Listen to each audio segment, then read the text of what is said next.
Clearly, this morning is one of the greatest mornings of my life.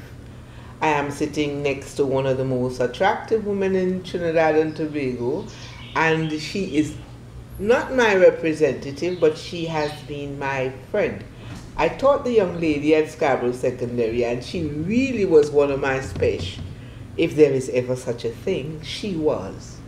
And this morning, I'm glad for the opportunity to get so close to her again that I can find out some of her business in detail. Because, we don't know them thoroughly, we only know she going up for Tobago West. And that you chose to do it again, it means that you have been enjoying what has been going on. But I want to know now this morning, who is really Shamfa? All right, so my name is Shamfa Cudjoet. I am from Mason Hall. I was born in Mason Hall, and I now live in Bethel Village, Tobago. My parents moved from Mason Hall to Bethel in 1990. My mother is from Mason Hall, Wilma Warner, and she married Jeffrey Cudjoe from Bethel. My cousin, eh? Yes. My claim to fame. All right. Yes, so Peter Jeffrey Cudjoe from Bethel, and I am the fourth of 8 children. So we have 4 boys, 4 girls. I am the fourth. I'm the second girl. I went to Mason Hall Government School until Standard 2, and then moved to Bethel Village and started Montgomery Government School in Standard 3. The teachers at the school found that I needed some more competition, so then I was then moved to Scarborough Methodist. I did common entrance there and moved on to secondary school, where I went to Scarborough Secondary School. The greatest school. The best secondary school in the nation. Yes. And Miss Bobb was my food and nutrition teacher. And then proceeded to Signal Senior Comprehensive School, where I did CXCs, went on to university. At that point in time, we didn't have GATE, and I was trying to get scholarship to go on to university, but I wasn't successful in getting one locally, and I didn't get financial assistance when I applied here in Tobago. So I did the SATs, and I scored pretty well and got offered scholarships to about 13 schools in the United States, and I chose Bethune-Cookman College in Florida, where I pursued a bachelor's degree in international affairs and then did a master's degree in international trade policy because I wanted to be a trade negotiator for the Caribbean. I moved back home in 2007, 2008, and I worked as a trade analyst for the Tobago House of Assembly. I also joined the Tobago Youth Council because I was a part of the Youth Council before I left home, and I became president of the Youth Council, and that is where most of my youth advocacy became known. I was invited to a forum, the first Business Outlook Forum that the Tobago House of Assembly had in 2008, to speak on behalf of the young people, because at that point in time we were having the global downturn, financial crisis that started in the US, and the countries of the Caribbean were looking at how can we prepare our economies to withstand the implications of the economic downturn. So I was asked to speak on behalf of the young people, and it is there that the members of the Tobago House of Assembly and the PNM identified, okay, we want this young lady to come on our team to get more young people to join and to take us in a new direction. So I was asked to join the Strategic Planning Committee of the People's National Movement, and I worked there in the backgrounds on the Strategic Planning Committee. And when we lost the election in 2010, I was asked to serve as an opposition senator, and I accepted. And I think from there, the rest the sky was the limit for you. Yes. And I guess you'll continue that way because that is ingrained. You were born with that kind of bounce, if I want to call it my own term, to move from one level to the other like that. Being self-motivated is a very, very, very, very important thing. And self-motivated, it was you. Right. In addition to that, my mother was a stickler for having a proper education. Oh, yes. Having 8 of us, and she was a checker at works. My father was a checker also, and she would always ring in our heads, just because I'm a checker doesn't mean I want you to be a checker too.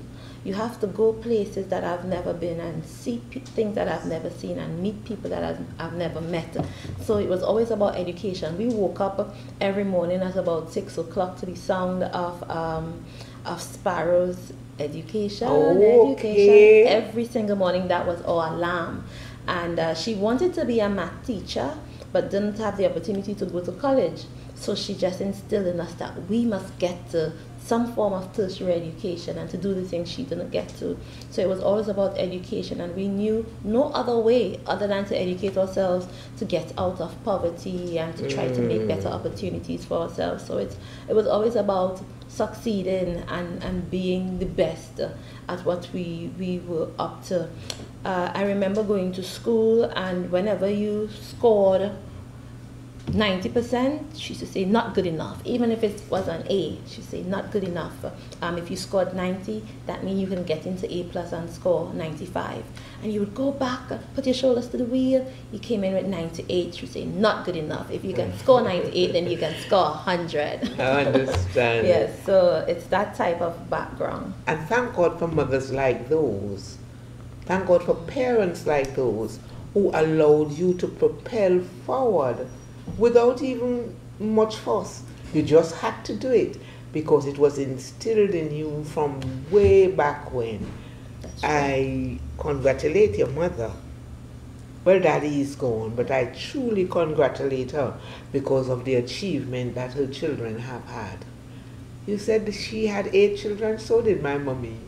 And so I have an idea of what propelling ourselves is like, okay? We spoke about your typical day. My typical day as a member of parliament, I can take you through a typical week so you can get a good idea of what it's like. And That'd be let's lovely, start with Sunday. On a Sunday, I'm in Tobago, so I would go to church in the afternoon. I heard about that church story. Yes. Quite okay, yes. Montgomery Moravian. I Yes, attend Montgomery Tobago. Moravian Church, so I would go to church, or I would visit different churches since I'm the representative for Tobago West, so I cover Lower Scarborough all the way to Crown Point. So I visit different churches, or I go to church. On Sunday afternoon, I would fly back to Trinidad because on a Monday morning, I'm a part of the Finance and General Purposes Committee, which is a small committee of the Cabinet where you dig deeper and further investigate the notes and the proposals before us. So on a Monday morning, I will do that. On a Monday afternoon, I will return to the ministry and do the work of the ministry. On a Tuesday, it's public day.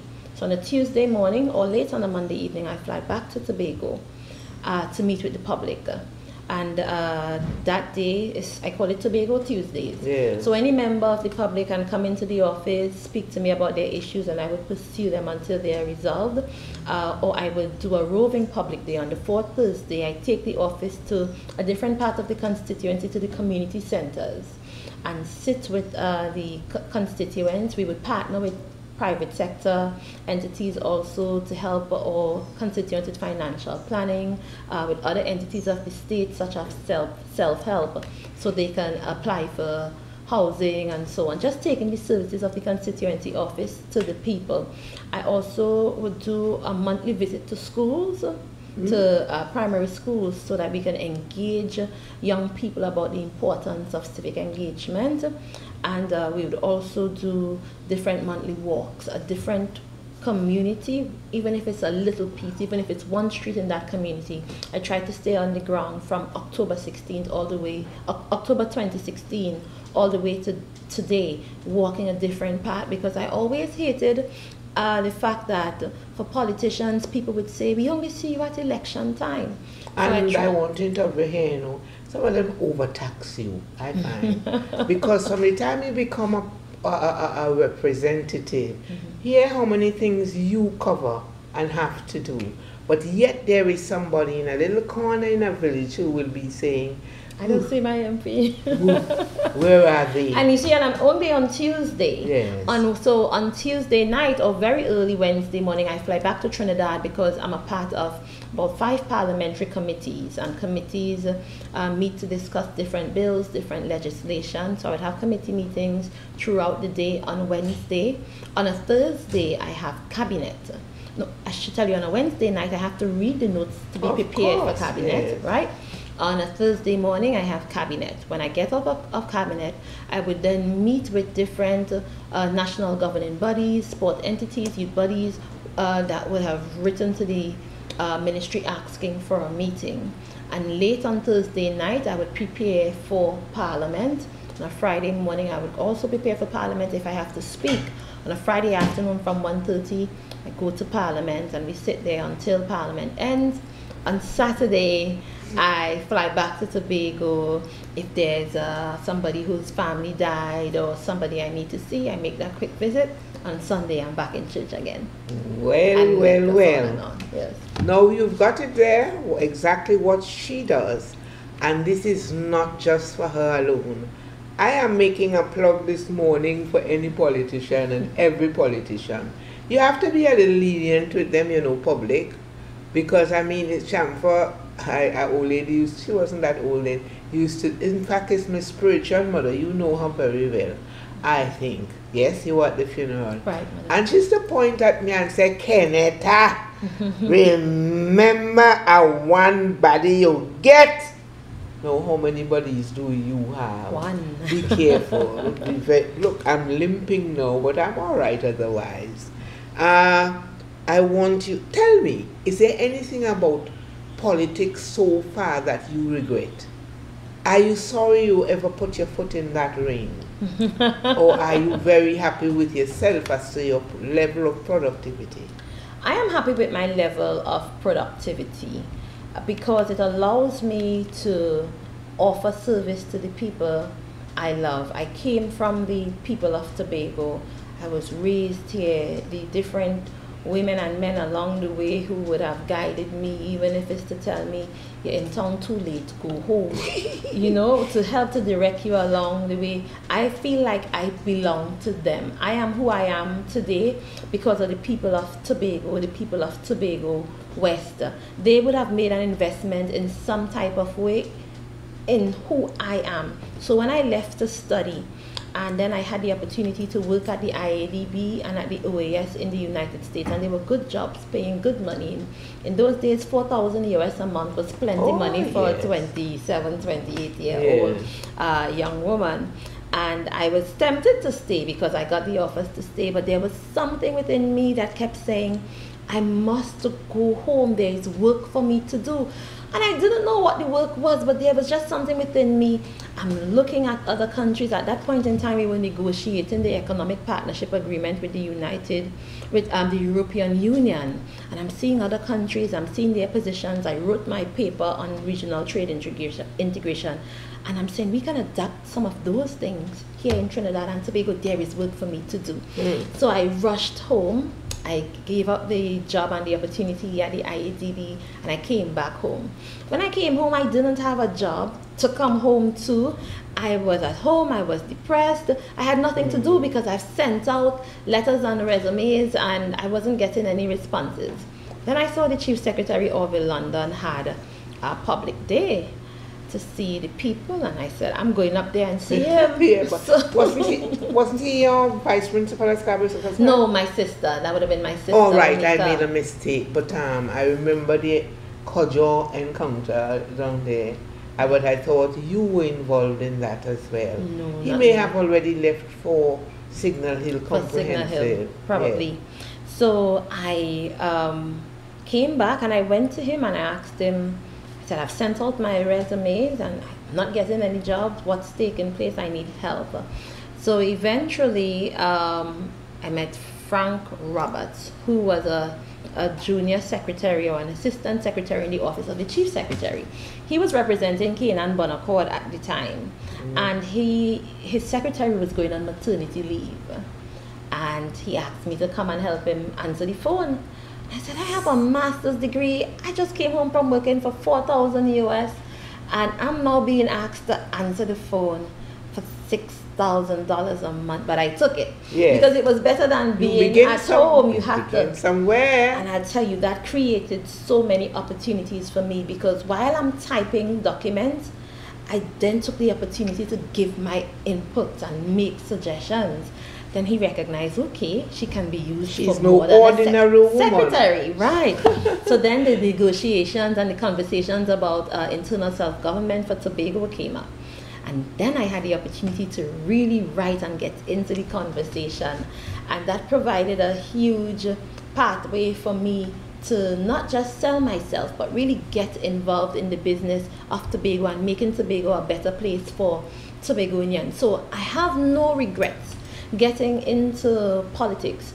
It provides a platform for me to make a better life for the people to whom I belong, and I really believe I belong to Tobago people because they raised me. So my degree is not my degree. My degree is our degree. Yes. My experience is our right. Yes. It's our experience. So for me, getting into politics at an early age, though, it's a little challenging because at 28 you haven't had your own family as yet.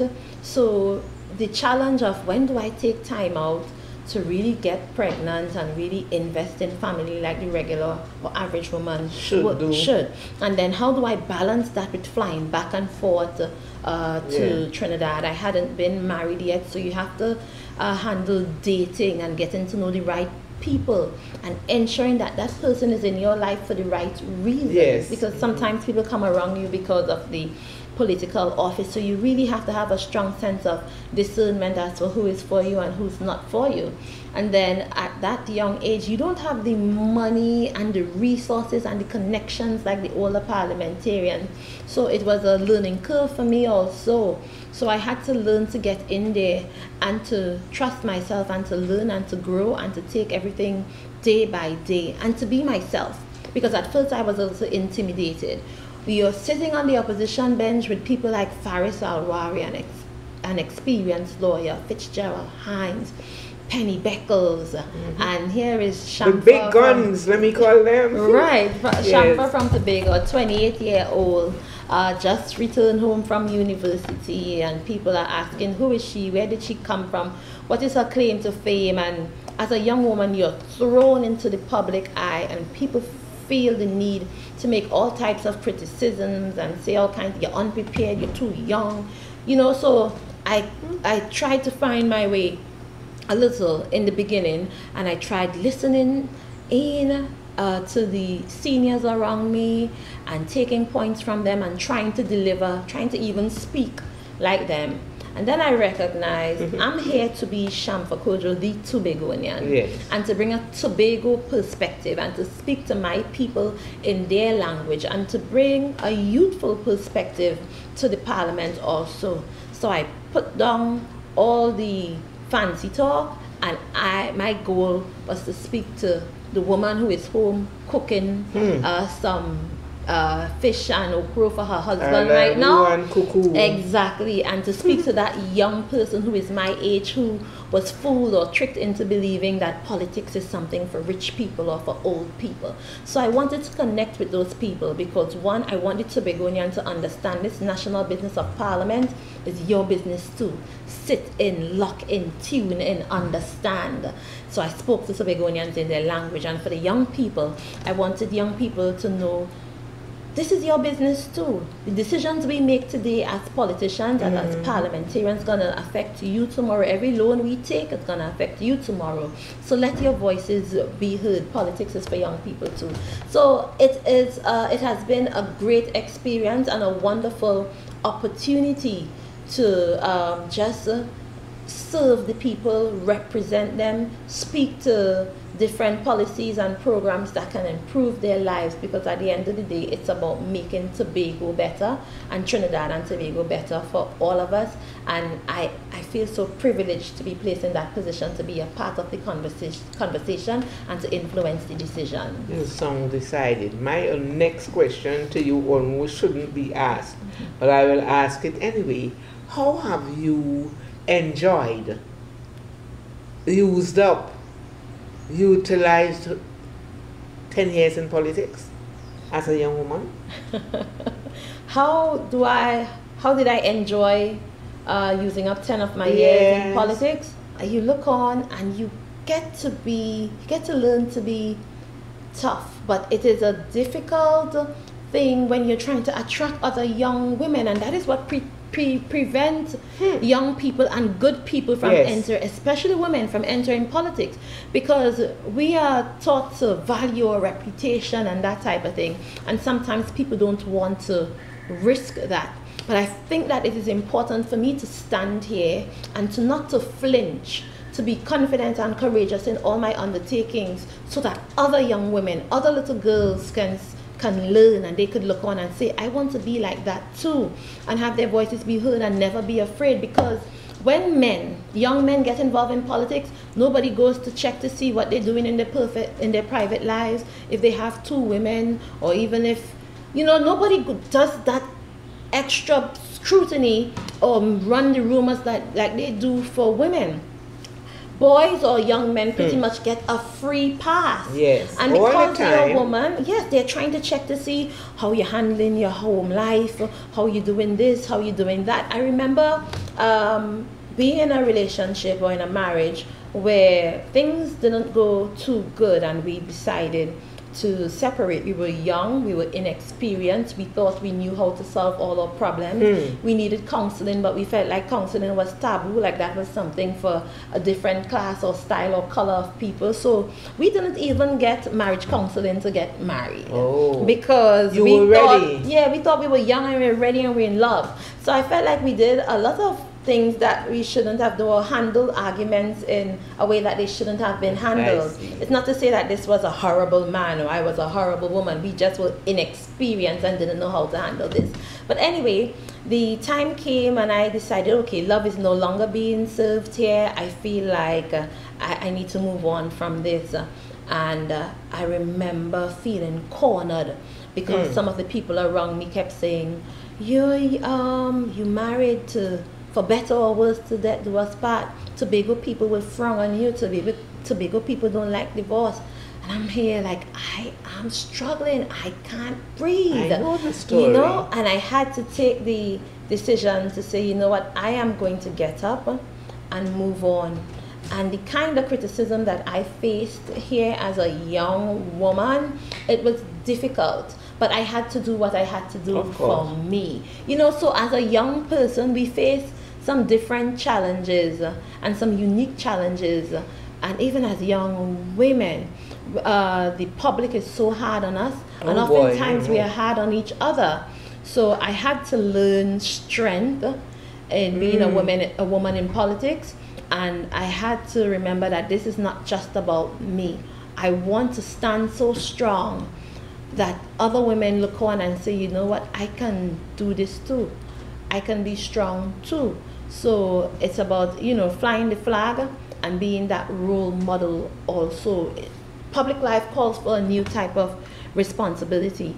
If I want to put on a shorts now and go to town, I can't do that. I can't do that. Like the average woman who can do that, I can't do that because there are other people looking on. I have to dress properly. I have to speak properly. I have to carry myself in an honorable way because it's not just about me. When I step out of my home, I represent myself, my family, my community, women, the country. So the responsibility is very great. I'm pleased to have learned and have grown in this position. You have indeed grown, Shamfa. You're saying it lightly, but it's far deeper than that. And the fact that you have, given yourself up, given your life up as an example to younger women is a great, great, great, great achievement. So you're a leader. Tell me something about your leadership. It may be unique, it may be beautiful, it may be hard, tell me about it, please. My leadership style. I think leadership is about being responsible. It's about responsibility, taking people to where not where they really want to go, but where they need to be, helping people to recognize that there are solutions don't just lie with me, lies with them too. I think that that is particularly important in a Tobago scenario, to help Tobagonians and to encourage Tobagonians that they have the power to change their fate and to be champions of their destiny also. So for me, it's not just about giving somebody a work or just spoon feeding my people. It's about helping them to recognize, to identify their abilities also, and to pursue their goals, to be who they dream that they can be. Yes. So for me, it's about empowerment, and I think that makes my leadership style unique. It's not just coming by me to say I want to work. I ask you, wait, what do you want to be when you grow up? Yes. Exactly. And I take you all the way back to what are your goals, what's your vision, and then lead you to where you can get the necessary help and the guidance until that goal is realized. So I try to remain accessible. I'm the type of representative the people can call on. They can call me, text me, send me a WhatsApp, send me a Facebook message. I try to always be there right with the people. That is why my slogan this time around is called Right There With You, because I'm a part of these people. Yes. So I belong to them. I like to say I belong to them, because when they call, I have to always be able to respond and to help to the best of my ability. If they call me to a wake, to a function, to a Tobago heritage, I have to say yes. I have to prioritize in such a way that they come first, and I'm always available, accessible, useful, and relevant to them. And to me, that is what makes my leadership style unique. It's not just about me. The people must feel empowered, and they must feel strengthened through my leadership also. You are indeed effective. Have I used up all the adjectives that there are in the dictionary regarding you? The fact is that every time I hear the name Shamfa Cudjoet, I feel so good that I knew you. I don't know you completely, I can't. But believe me, I'm glad for the contribution that you are making as a young woman. So what sense of purpose is there in your movement as a politician, in your movement in life? For me, I gather that you want to train young women if they're sensible. What else? For me, I grew up in a large family, 8 children. We're all just about 1 year apart, and so we sort of had to, I wouldn't say compete for parents' attention, but our parents will constantly say, especially my father, there is room under the sun for everyone. So even though it's one sun, it doesn't shine on one flower. It shines on all the flowers. True. Giving them all the opportunity to bloom. It's that same sun that shines on the flowers, that shines on the seas, that shines on everything else, giving it life. So even though it's one sun, there's room under the sun for everyone to shine and be great. So you don't have to compete, you don't have to try to outdo each other. Just be the very best that you can be and shine. The rose doesn't compete with the tulip, doesn't compete with the sunflower, doesn't compete with the hibiscus. We are all unique in our own right and born with our own purpose. And that guides my life. Knowing that each and every person that you meet along the way has purpose, an important purpose. And each person is just as important as you are. So everybody you meet is for a reason, it's for a purpose, they have their own purpose, and so on. So that guides all my undertaking, to remind me to go out there and be the very best that I can be, and to not just see good in me, but to also see good in others. And to not just know that I'm capable of great things, but to know that each and every other person is capable of good things too. So it's about using my light to shine on you and your light to shine on me, and we grow together. I don't have to pull you down, or I don't have to speak badly about you or do badly to you for me to shine. I like the story you just raised there about about it. about what am I thinking of? The pulling down. Why do I have to pull you down to get a place to shine? We don't need that. In that garden out there, I love flowers. You may want to know how a lady who can walk around so good these days could have so much flowers and care about them. And that's exactly what God would like all of us to do. Share in His beautiful garden.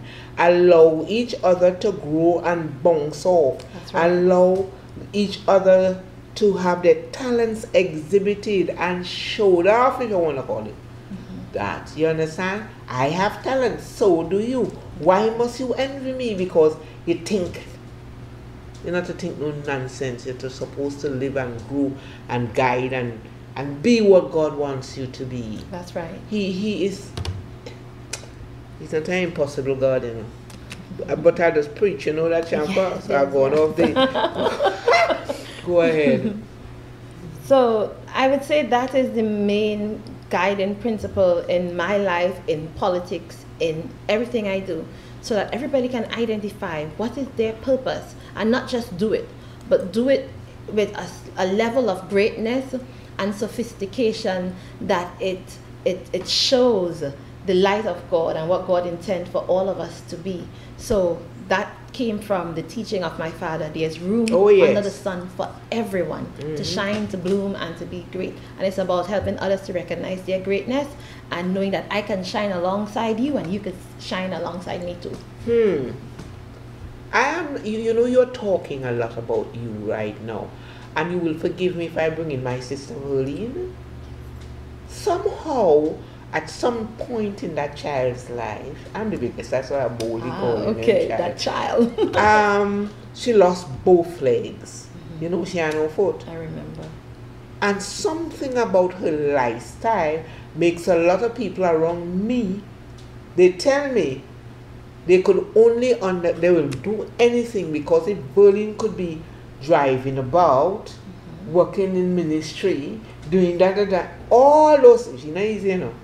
You understand what I'm saying? And this is because God is making her shine forward, and God is, she knows the ability of God. She knows what should be happening. Like you do at this point in time, impressing upon my heart that you know what you are about. And I'm so happy. Did I put up my hand and point to you? Nothing wrong with that.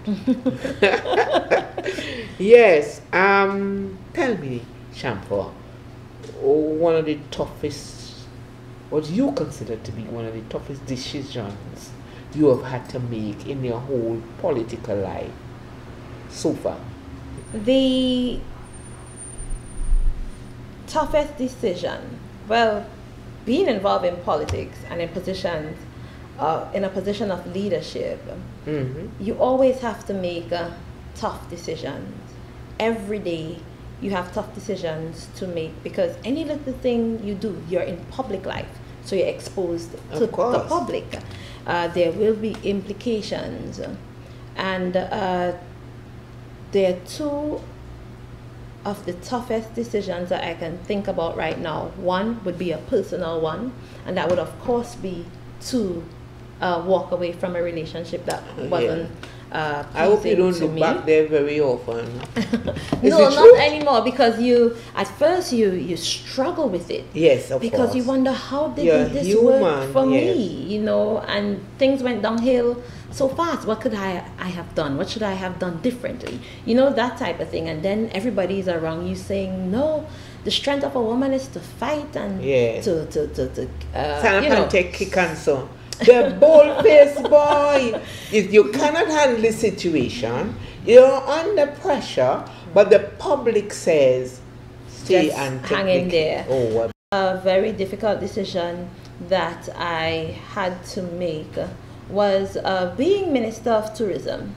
And very early I recognized that this tourism development company thing, it just wasn't working out for Tobago's best interest. You had this entity that was responsible for marketing Trinidad and Tobago, but somehow Tobago tend to be on the on the bad side of things all the time. At the end of the day, we didn't get the business we deserve, the marketing we deserve, or the type of marketing that was critical to advance the Tobago product. So I put things in place to undergo a study, and in the end we decided to dissolve the TDC and have Tobago responsible for its own marketing, its own management, its own resources, and so on. I took a lot of licks for that. A lot of licks, and there were people in the media saying all types of things and different attacks and assault on my character, because I had to take that professional decision, which I firmly believe was in the best interest of the country, because the Trinidad product is so different from the Tobago product. And then Tobago being responsible for tourism under the THA Act, it was only right for Tobago to fully be responsible for marketing the destination and managing the destination. I felt so sure about that decision, and I had the support of the cabinet and the Prime Minister. But the kind of licks that I took and that restraint that I had to practice to not break down, to not respond, because sometimes people say some things about you and you're tempted to respond. Yeah, I know the story. I start smiling before you finish that. Even here in Tobago, there were so many people saying all types of things, and it was a challenge for me, because at that point in time you're new, you're fresh as a minister, you want to please, you want to serve, you want to represent people well, and you want every move you make to be successful. At that point in time, it looked like a failure. It looked like a failure. But here we are, a good 3-4 years later, and Tobago Tourism Authority is doing so well in marketing Tobago, and they are well poised to develop standards in Tobago and to manage their own business as we should. I have every confidence that the Tobago House of Assembly and the Tobago people can manage its own business, especially as it relates to Tobago tourism. So now as I look back and I remember the beatings that I took and how hard the decision was for me, I can now smile. I can now smile because it helped to shape me. People said so many nasty things, sent personal messages to me, really? all types of things. Ooh. Yeah, and I said, you know what? I'm not going to respond. And it strengthened my belief in God. Of course. I said, I'm not going to fight for myself. No. God is going to fight for me, and in the end, they will see. Yes. And so said, so done. Here we are 3-4 years later, and we are managing our own business, and we are well capable of. I am quite sure that there is nothing we miss from being under the TDC. Okay, darling.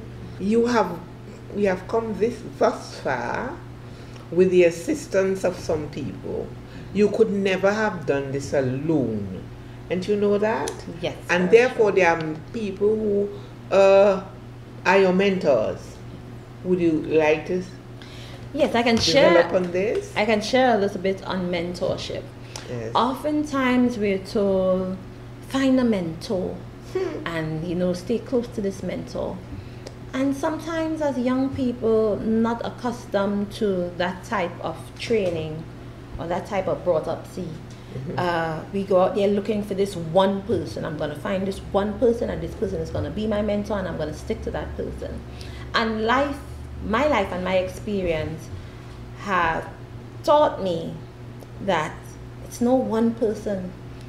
It's the different people that I have met along the way that would have taken keen interest in my development, who at different times or different legs of the marathon or the journey or the relay, they were able to give me some type of guidance.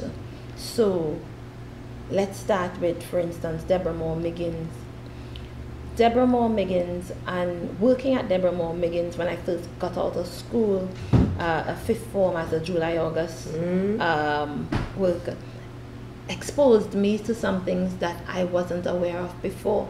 In my family, we were told, go to school, get your subjects, and move on to UE or go to get in the public service. When I interacted with the Miggins family, I saw a bigger world beyond UE, beyond entering the public service.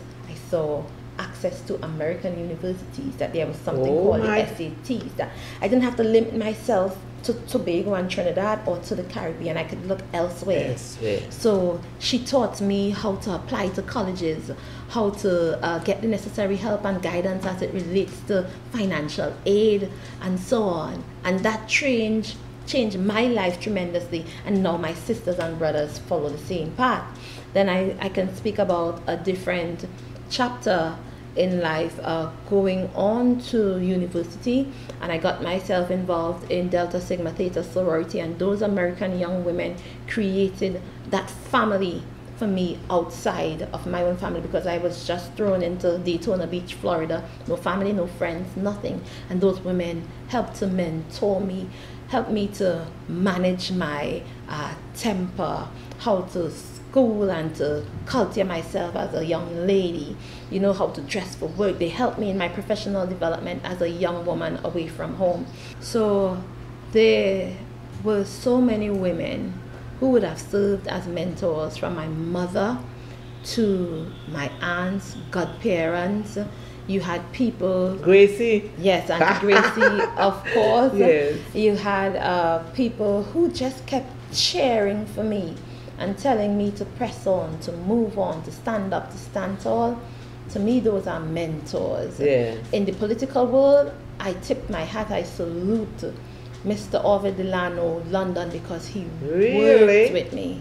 Yes, he worked with me. Good to hear. He really worked with me because as a grown, experienced man, he was the one who was very adamant about giving me a chance to serve, to see what young people can bring to the politics. Because there were so many people when I was selected to be senator was saying I was too young, I wasn't trained in the politics, I didn't do my... People. They could be your friends, as well as they could be your worst enemies, depending on which direction you're looking. That's right. And he kept telling me, go out there, give it your best shot. Think. Your business is to be honest, be confident, tell the truth, always tell the truth, and don't ever hesitate to go back, do your research, find the facts, because if you don't tell the truth now, it will come upon you later. Of course. And I respect him so much for that. He always said, tell them the story. No matter how good or how bad it is, the people deserve to know what is taking place with their business and their monies. So tell them. Oftentimes in politics, we think, well, oh my God, if the people find out this, they wouldn't vote for me, they wouldn't. No, but it's most important for people to know. Yes, I promised X, Y, or Z, but this is why I wasn't able to deliver. Okay. You shouldn't be too proud to not be able to go back to say, yes, I promised this, or yes, I made this commitment, but this is what happened. They need to know. It's like a marriage, a partnership with the people, and they must be a part of it too. So he always encouraged me to be forthright, to be honest in all my undertakings, and to understand that I have issues, other people have issues too, so to be delicate with each other. And I respect him tremendously for that. For then Dr. Rowley, it's a pleasure being in his circle. I think he is the most brilliant leader that we have in the Caribbean. Oh yes, right I now. can stand and bow for that. The man proper. Yes, and I went to school with him, you know. I went to school in Oval too, you know. You understand? Went to school with good people. Good people. Yeah, so what I like about Dr. Rowley, I found some difficulty understanding him in the beginning. I felt that he was so hard and fast. And I didn't understand that. But with him, there is no gray area. It's either right or wrong. It's white or black. There's no gray area. It's either truth or false. There's no mix-up story in between. And for him, I felt like when he gives you a duty to do, an instruction, it's because he trusts you to carry out that instruction and he knows with diligence. You can deliver. So he didn't baby me. Now, there was a difference in his leadership style to Mr. London. Every step along the way, I can call Mr. London, should I do this way? What do you think about this? What do you think about that? So I wouldn't call it spoon feeding, but there was a constant guiding hand. Yes, like a father. at the teacher in him. Right. But Yeah. for Dr. Rowley, he gave you an instruction or he gave you a duty. And I've grown to learn that there is an honor to be given that duty, because he wouldn't give you that duty if he didn't think you could do it.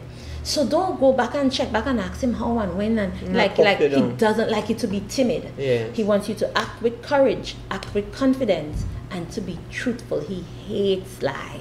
So don't you even think you could try to trick him or smart him or try to do something dodgy. He has a 6th or 7th sense as it relates to that.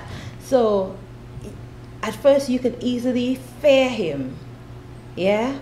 But after a while you get to learn, this is a huge human being, almost larger than life, as it relates to his leadership, his experience, his wisdom. And the reason he has given me this duty is that he believes in me. So I have learned not to fear him, but to respect him tremendously. I have a huge amount of respect for Dr. Rowley. And goodness. And it's an honor to serve next to him. Yes. I'm happy about that. That I've been to school with those, can I call them boys? They were little. For you. Right? And that we came out. I came out something too. Maybe not as my mommy and my daddy may have wanted me to, but here I am, doing the best I could in my little corner, just as you are doing all of the stories you've told us in your corner. Don't run out your corner, you're going to get pulled out. You ever play rounders and them things? Oh, yes. All right, oh, good. Yes. Now we are down to our final question, and that has to do with family relations, I think. What are your favorite Tobago sayings? I am putting story in your mouth by telling you about family now. But since you have called your mother's name, you have referred to your sisters, you have referred to your father, you have referred to various people who have mentored you and fathered you and mothered you along the way. But I want you to tell me now some of your favorite Tobago sayings. What is your favorite? I'm saying some. You could have one, you know. You could have only one if you wish. But I'm just opening you up to that. I have three. There's one that says, rough water or rough seas can't kill turtle picnic. When tell me how that could ever happen. Right. Turtle picnic half a land for liver sea. That's it. That's it. Yes. So Yes. it's said in different ways. It's said the way you said it. I've heard say, rough seas can't kill turtle picnic.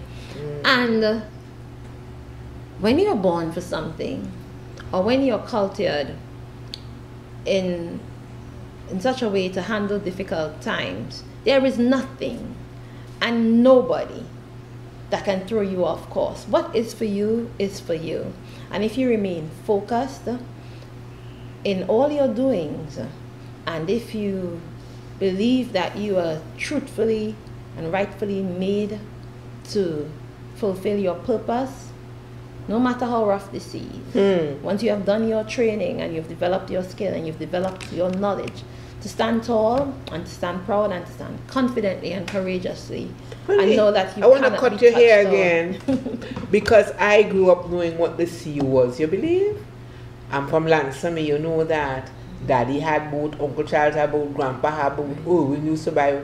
I know we live on boat top because we had to come from Lansome, come through Plymouth, and then come to town in car. Do you understand? Yeah. And so, sometimes those seas seem so rough. Owen used to skin his face for you when you see you look like you want to, you know what I mean? But the seas were rough and you had to make it anyway. That's right. And so I'm glad to cut you at this point, but I'm not finished with you. What's the third one? Of the second one, I have two more. The second one is one cocoa is full basket. Yes. One cocoa full basket. Yeah. That means You did that you for have Heritage to take, one, yeah. Yes, I love That's that one. It's about developing incrementally. Sometimes we want to run before we creep. Yes. And it's about every little investment you make in yourself, every little drop in the basket helps to fill the basket. Of course. So it's about continuous growth and development that you would eventually get there. Yes. So I like that. And my favorite of all, coming from a strong family, is you could strain water, but you can't strain blood. And that speaks to the importance and tightness of family. You make friends, you interact with other people, but your family remains the foundation and the cornerstone. For us, growing up in a large family, a poor family also, we were taught from very young, all you really have is each other. Yeah. That's what my parents said. All you really have is each other. When we lived in Mason Hall, it was a 2-bedroom house, and my mother and father, along with the youngest child at that time, Aisan, was in one room, and then the other 5 of us were in the other room. I know that story, girl, and some when we come out. Yes. And that's exactly how we live. Those who used to pee bed a lot. That's what I'm saying. Had a corner in the house to sleep. Well, once the ones that pee bed stayed on one bed, and then you have the other bed for the people who didn't pee bed, but we were all in that same room. Yes. You know, so, and we're all already 1 year apart, just 1 year apart. So we learned to play 12 and under together, to play library together, because it was enough of us to do that type of thing. And we grew up sharing with each other, learning from each other. I remember there was a time in my teenage years where my brother and I shared the same going out shoes. So we can't go to the same event. Oh. Yes, because we had finally gotten the ability to buy an Adidas sneakers. Yes, and we want to show we have the Adidas sneakers because everybody else looking nice. But we can't go to the same event because this one tickles me. It really does. So those are the types of experiences. I remember taught you sharing. Yes, and sacrifice also, because in our home, when you got to the age of 12, there were days when only those under 12 got milk in their tea. Those over 12 didn't get milk because there wasn't enough powdered milk to go around. Stage. Right. And look how you're looking nice still. So for us, it's about family. Even having 3 school shirts to go to school, and on a Wednesday, mommy would wash it again. She would say, just because you don't have much, others don't have to know. You have to make sure you're clean out there, stand up. When we leave to go out to a function, I cannot come back without my brothers and sisters. We have to wait for each other. When we get to that door, we have to be together. So no matter if you went your own way, you had to be there. And so going to university and getting my education, it brought upon me the responsibility to look out for my brothers and sisters also. We are tight. We are so close. We cannot live without each other. That is how close we are. We go out and people want to know, but you were just at home with your brothers and sisters. Why are you out liming together? But we face the hungry nights together. We face the challenges together. And that's all we really, that's what you show you have. You show. As the sun is to rise tomorrow, you have family. And we were brought up like that. And even in this grown, mature age, it's not going anyway. We need each other to survive. And before my father died, he said, I don't want much. I just want my children to keep living in love. Yeah. Just keep living in love. And here we are, still 8 of us. With mommy, my daddy died at 51. Young boy, I remember that thing, the boy. So that was a tough time for us to keep the boys intact, because the boys were tempted to do all types of things. Yes. Vulnerability. Yes, and to help mommy. And the way they did it, from young, it's 8 of us. When we go, a boy, a girl, a boy, a girl, a boy, a girl. That boy was responsible for protecting the girl right after him. And that girl was responsible for caring for the boy before her. So O'Malley is responsible for protecting me, and I am responsible for ironing his school shirts, making sure his clothes washed. This is in secondary school, making sure he eats properly. So they gave us that responsibility from very young. So the boys are responsible for protecting the girls, and the girls are responsible for caring for them. And that was the culture in our family. We are inseparable. I can't find other words to describe us, because that's all we really know. And I am indeed proud of it. You know, you're talking about it, and you've taken me back to our childhood days as well. We had to produce. We had to do it together. I was the oldest one. I had to treat the rest with a kind of growing respect. In other words, you don't go and do crazy things and expose them. You're not just exposing yourself. Thank you, Shamfa, for being here this morning. Shamfa, tell you thanks before I'm done. It does happen sometimes. What are the 3 events which really help to shape your life?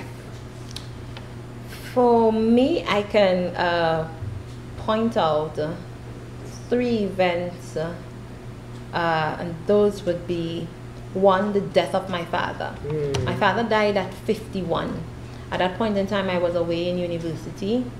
I was about 22, 23 years old, and my little brother was 8 years old.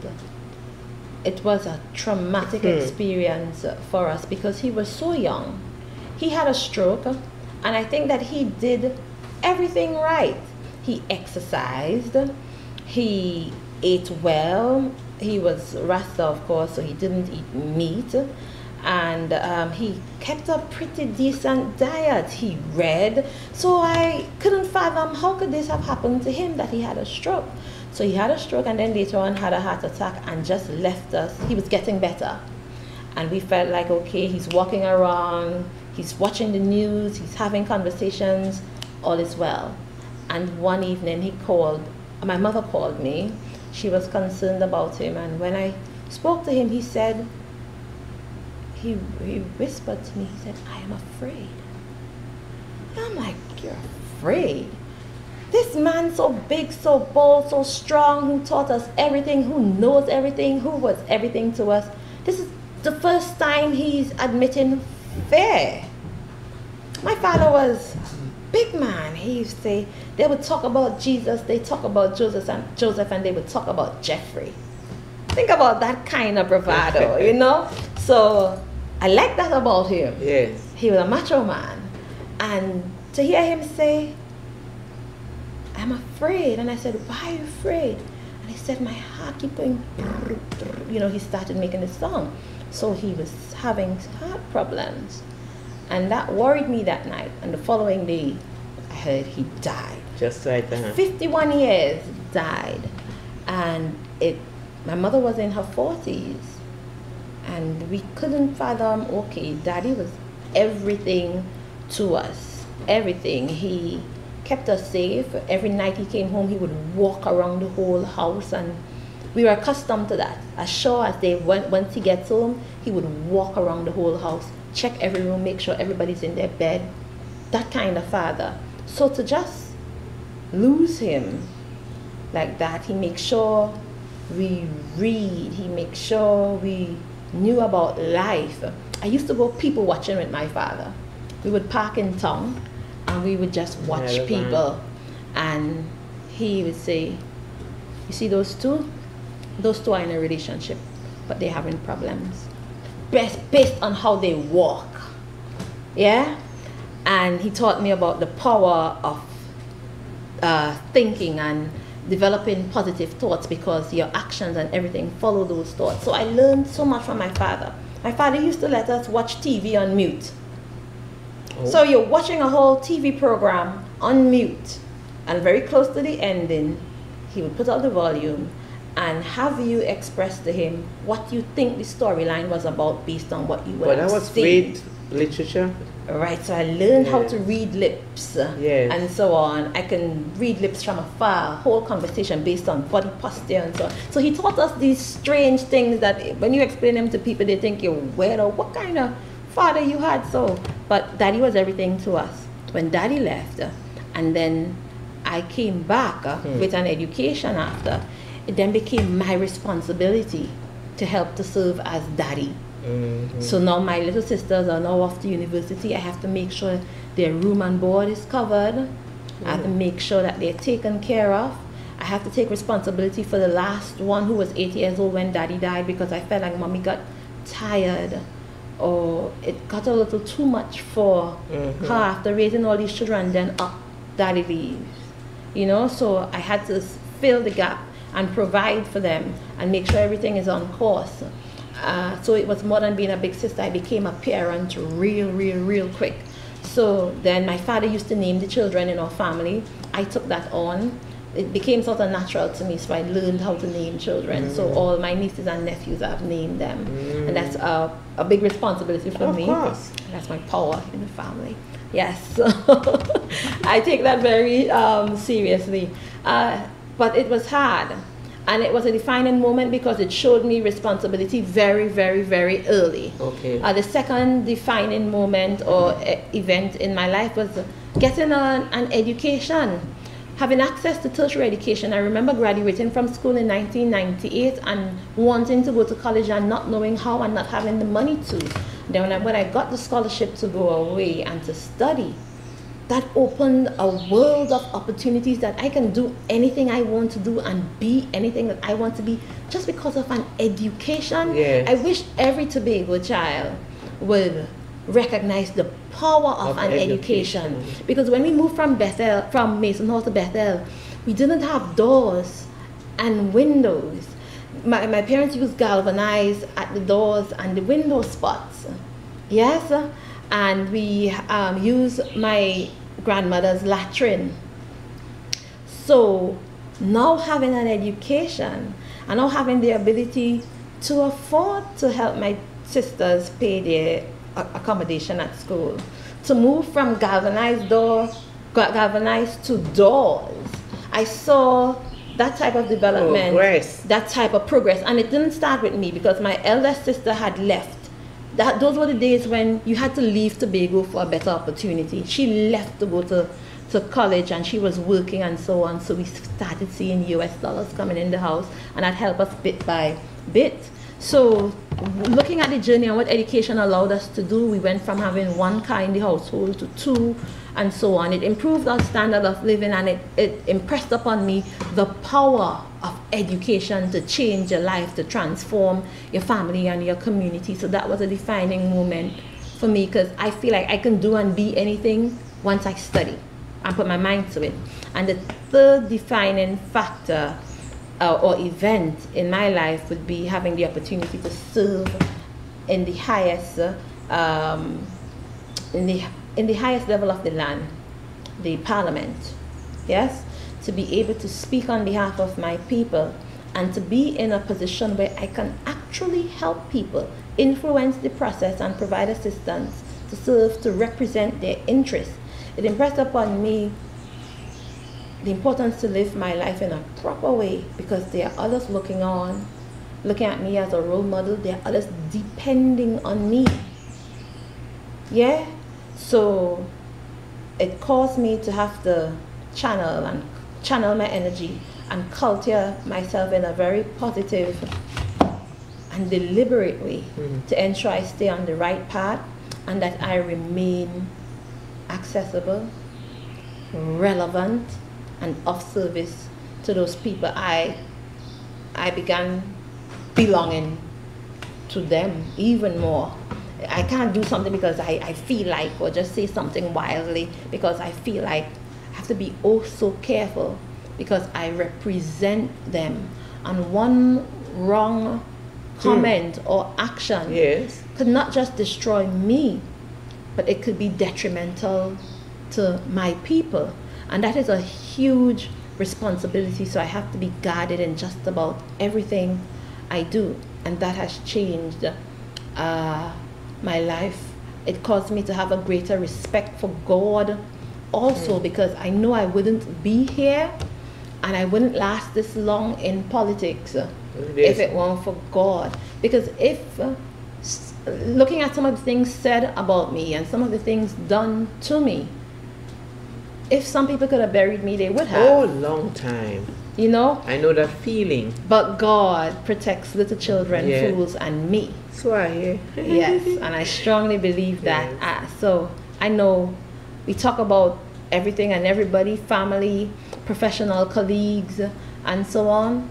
But God is everything. To sit among my colleagues and to sit in the same room with Dr. the Honorable Keith Christopher Rowley as my Prime Minister and as leader of the cabinet, and feel a certain level of parity where I can speak to my issues and my concerns without feeling afraid. Yes. And feel like this is my equal, this is my colleague, to speak up and on behalf of the people of Tobago without fear or favor, and with a certain level of courage and confidence. I know that's not just me. That's God. And to have your positions accepted and respected by the Prime Minister and by your colleagues, to stand in your position and to stand firm, because just like I'm there to fight for Tobago, San Fernando East is there to fight for San Fernando, Arima is there to speak up for Arima, and I have to speak with a level of confidence and authority and sureness that my position is taken seriously, so that there can be delivery for the people of Tobago.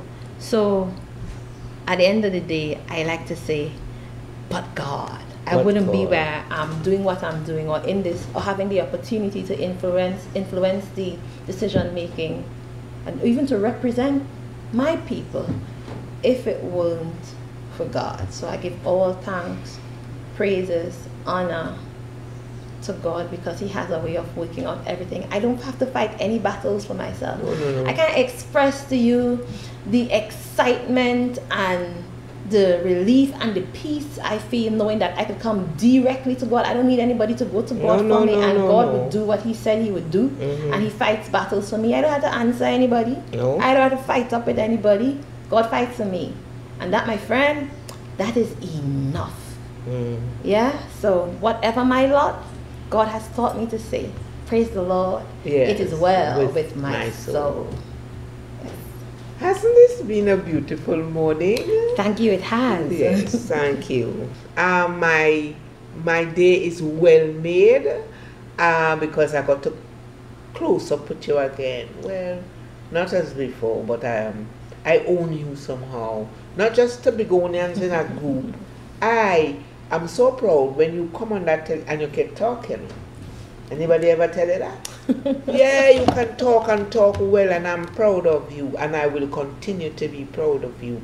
Thank you for the morning's experience. Thank you, Miss. I appreciate it, and it has been a pleasure to be here with you this morning and to fellowship with you once again. And I want to sincerely thank you for your contribution to my development in guiding me throughout school and helping me along the way. So thank you for having me this morning. You're welcome.